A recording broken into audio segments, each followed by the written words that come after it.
say you were to have a kid right now. Mm-hmm. You had a baby on the way. What's your move? Like, what are you doing to ensure that the kid's successful?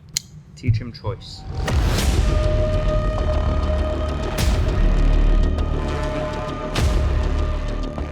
I think if you can teach someone choice at an earlier age, you will trigger the beginning of consciousness at an earlier age. Are you going to put your kid through regular school if you have a kid? Especially in the younger years. I will put my child through any schooling necessary for two key reasons. Social interaction. Right. I would not want the child to feel secluded from the ability to engage and learn the pain of interaction, right? And I think the biggest difference between how I would act as a parent versus a normal parent is I wouldn't follow the guidelines. Like, hey, you live here, so you have to go to the school system and you have to go here. I would instead create a curriculum based on the teachers involved. And if I needed to pay more money to have a certain teacher or a certain district or a certain school, I think I would want to understand what is taught in those schools. I think too often parents rely on teachers to teach. I am a teacher, so I would not want someone to teach like a value system that is driven upon a prison rather than one that is driven upon consciousness and growth.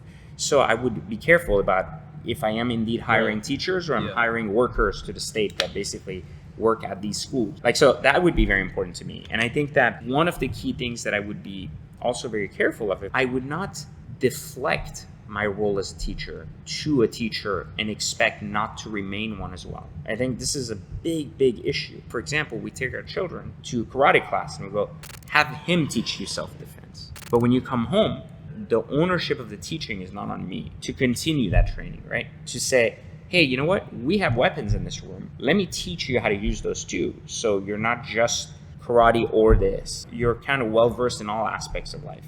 And to prevent someone from experiencing, touching, evolving, and interacting with is very dangerous. Right. So I think when parents go, we have a weapon in the house, children shouldn't play with that. I think that's a very dangerous thought because now there's the curiosity. Right. That it seems like there's a weapon that kills people. Now, if their child has anger, right? He's like, I'm angry. Well, that's where the secret is to resolve the anger. Instead of saying, I've learned, I understand how to touch, I understand what it is, I understand the responsibility that comes with pointing it here and what can occur. So very early on, there's a fear of it versus it's a tool, you know, like a weapon, a knife.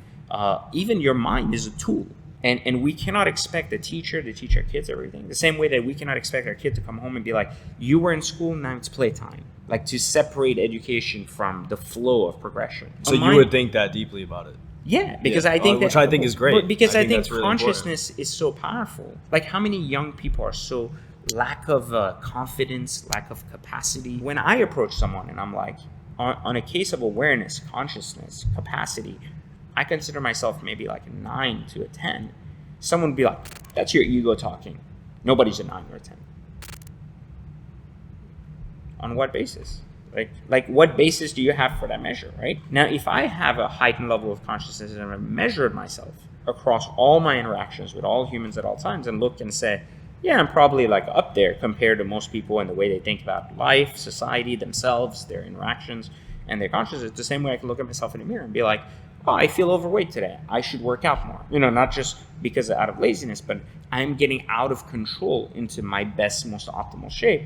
I should visit the gym. I don't need to get there to break down, to be like, I need to correct. So when someone doesn't have a track record in something, they are threatened by what they perceive as egos. They're threatened by the confidence someone exemplifies in something, and they automatically label it as arrogance.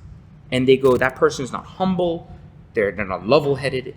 And this is a disease in humanity, a disease to want to bring people down to your level instead of you rising up to theirs.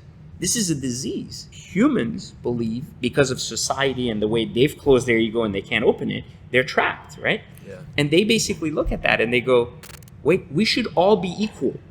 We should all be equal. Well, you were all born equal. You were all born with the same opportunity for choice. The outcomes of these choices and the experiences of your life are all different.